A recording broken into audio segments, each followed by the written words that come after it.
So now you've moved to Malindi, Mm-hmm. and then you got sick. Yes. And then I got sick. It was just like one drama after another. So we're in Malindi, in a new town. Malindi is a very hot town. So we're dealing with the weather, and I have 2 children who've never lived in the countryside, so they want to be everywhere. And we hardly know anyone except I think the person who we met before we moved. An elder of the local church. Yes, one elder of the local church.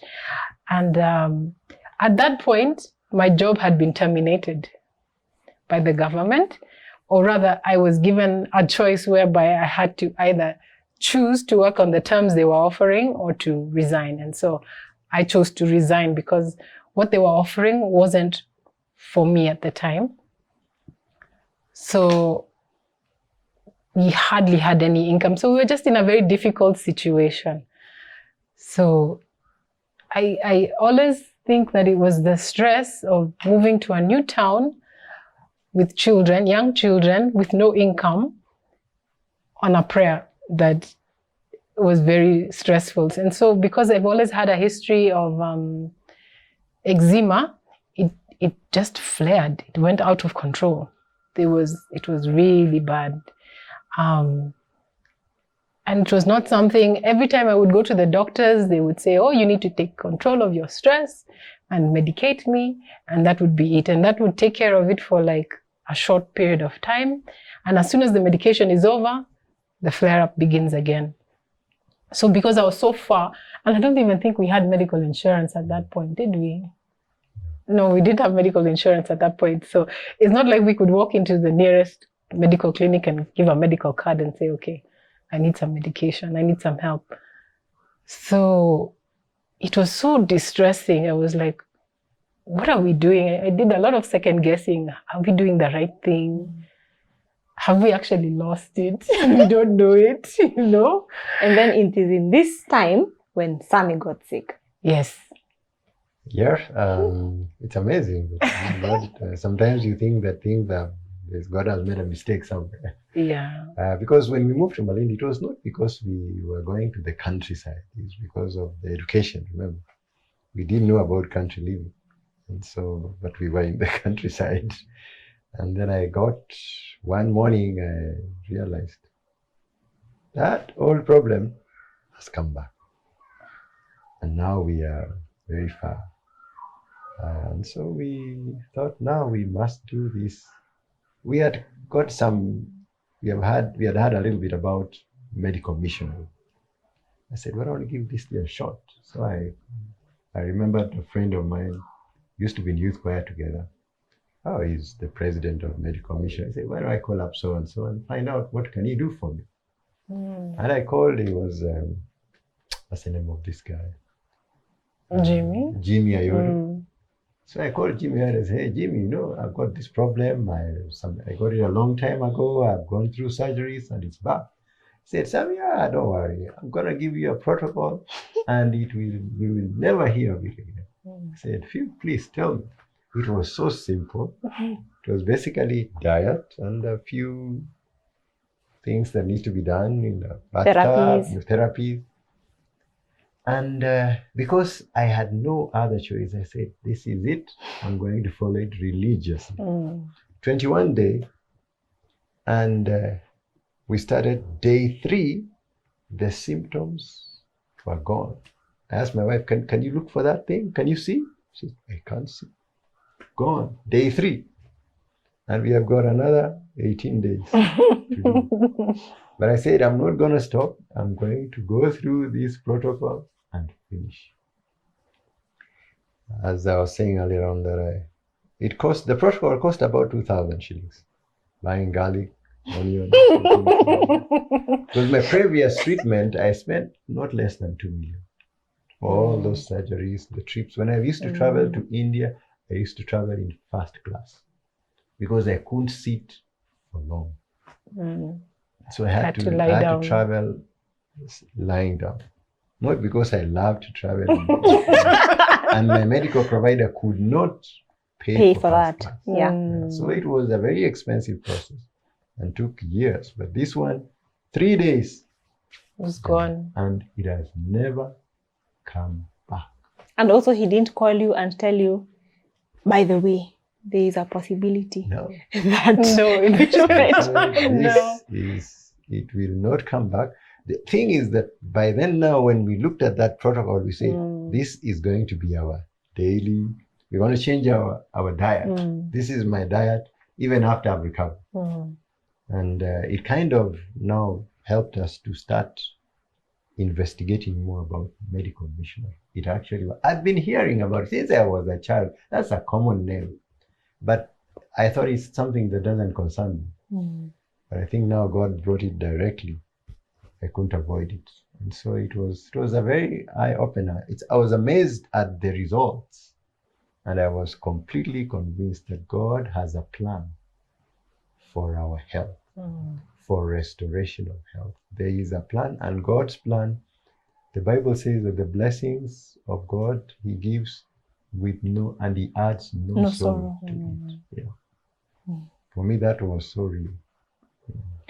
Okay, so you were his carer. Yes, I was. And then just a few days later, now he was your carer. Yes, what actually happened was after he got well and things settled for a while, the eczema came back ferociously now on a different part of my body. And so I was unable to carry out my duties at home. I couldn't stand for very long. It was on my legs, so I couldn't stand for very long because there was a lot of swelling involved and other symptoms. I couldn't do the every day-to-day duties that I was supposed to. And the person that we had hired to help us took off after the situation. She gauged the situation. She was like, this is not for me. And she took off. So we were just the two of us and the children. And we had to work things so that we were just somehow managing to do it. I was still on medication from the hospital, which would work on and off. The thing about eczema is when you medicate it for a long time, because they use steroids to medicate it, your skin becomes very thin. And so after a while, it starts to tear very easily. And so you become very vulnerable to infections and things. So that was what was happening to me. I would put the medication on, the skin would heal, or what seemed like to be healing. And then I would have a small accident, it would open, and then there would be infection, and we would start all over again. So it was a while. I stopped going to church because I couldn't go to church for fear of either injuring myself or the eczema would be uncontrollable on that day. So it was a mess. It was a big mess. And mind you, we still have to do school. We still have to eat. We had very, very kind neighbors. I had a neighbor, a lady next door, who's not even Adventist, who came over and she would offer to wash clothes for us because she could see we were struggling to wash clothes, and he was struggling to take care of me and to arrange and organize the children so that, with kids, the day has to go on normally. Otherwise, they become very distressed. So we had to try and make things look like everything was normal, except mom is just a little bit unwell. So I always thank God for the kindness of my neighbors. I actually saw true Christian love for my neighbors. Just small acts, people would bring stuff over. It was very kind of them. So it was while we were in the throes of that we decided, look, this can't go on forever. And the options we had were not good. So we decided, Sami one evening came to me and he says, look, we've tried the conventional medicine, it's not working. So we're going to now try the medical missionary way. And I balked. I was like, no, we're not doing this. I don't know what you're going to do, and I'm not for it. And he said, we have nothing to lose. We've really patiently had this thing treated medically for a long time, and it's not working. So why don't we give God a chance? And so he said, okay. So I made a deal with him, and I told him, we'll have a caveat to this arrangement. Yes. You do what you deem you need to do, but when things go out of control or things are not working, we are going back to the hospital. and we will just have to do exactly what the doctors tell us to do.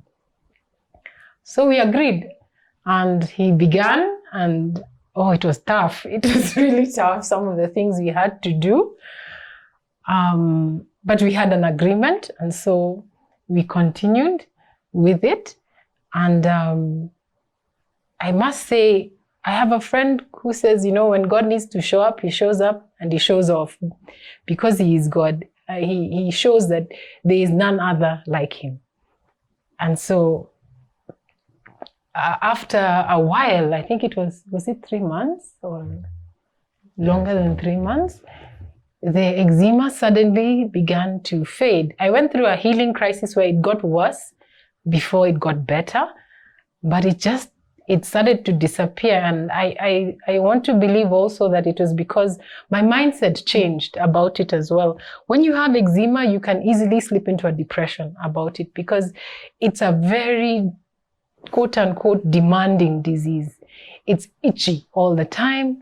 You scratch, it weeps. It's a mess. It's not nice. It's not a nice thing to have. And your nerves seem to be constantly on edge. It was terrible. So after we've been going through the treatments for a while, I found that I was less negative about what was happening and became more positive. Of course, Sammy was wonderful in that point, was he kept encouraging me and telling me, unless you think positively, then your body won't heal. You have to convince your body that you are getting better. It might not be the kind of progress we see when you take medication, but it's there, it's happening. And so he taught me, or he guided me towards thinking about a connection between the mind and the body as far as health is concerned. He gave me the book, is it Ministry of Healing? There's a chapter there in the Ministry of Healing about mind cure, and where Ellen White talks about how if you're not positive in it, then you will not get well. Your mind will convince your body that you are not getting well. And so after a while, I gradually found that my whole mindset changed. Everything was a little bit easier to do. We were more cooperative with the treatments that were being done. And it's like one morning we woke up and it was literally gone. And it's never come back. It's like never ever to that scale come back again. I've never been debilitated like I was at that time. So the quote that kept coming up when we were talking earlier was the curse causeless. Yes. Maybe you can ascribe what you believe now the causes for your medical conditions were. So the quote is, the curse causeless shall not Shall not come. come. That is in Proverbs. I think I need to find the verse. Personally, the cause for my condition was diet. I was not eating well. For a long time, I've been resistant. I used to be resistant to the health message, especially growing up in a pastor's home. Our parents told us no meat. And so, pastors' children rebel and say, okay, no meat, but I go to my neighbor's place and I'll eat meat. Mm-hmm. And so when we grew older and our parents realized now they have to give us the freedom, so we were allowed to eat all the meat we wanted. So you made up for lost time. Yeah. So, and I believe that because of that lifestyle, and when you are in the corporate world, you go for meetings, you go to places and you eat all kinds of things. At some point it manifested itself, and so when I got sick and after the operation, that's when I decided to make a change. And also when this evangelist Walter Wade came, he gave several lectures on health and the causes of diseases, and the fact that it was for me the first time that a professor in the secular world has a lot of respect for Ellen White. I'd never seen that before. And it made me to start thinking that, perhaps we need to take seriously what we are advised in the health message. And so when I decided to follow the reform program, that my condition Because remember, when after the surgeries, he used to come after 3 months. So this time it took much longer to come because I was not completely, fully reformed. And so I would say that it was my lifestyle, the diet that caused it. Of course, not just diet, but health laws, not sleeping on time, following fresh air, drinking water, excess water. A lot of things we were ignorant about deliberately, not that we didn't know. I mean, the material was there. My dad. Expound on that. You knew about it. What you've just said, you were ignorant about it, but not really. Yeah, it was deliberate ignorance, because I can tell you that we have the book Ministry of Healing. The original book had been sitting in the shelves in my dad's library at home all these years. And I used to read it occasionally, but I didn't take it seriously. And so when I came to attend lectures on health, I see every lecture the guy is referring to that book. And so I went home and picked the book, and that's what we still use to this day. So the material for health, the health message we have as Adventists, we have it. It's within our reach. Most of us have these books in our homes. But until you have a crisis like that, perhaps we don't take it seriously. So seriously. Unfortunately, sometimes it comes too late. Too late. Yeah. So the curse causeless shall not come. The curse causeless shall not come, indeed. For me, I think the cause of my illness was that I did not have the right mindset when I moved to Malindi. I moved, when you remember the story of Lot's wife in the Bible and how she looked back, I looked back and kept looking back, because for me, my life had always been in Nairobi.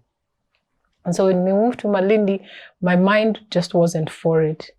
I didn't come to terms with it, and the only way I could deal with that was manifested in my eczema.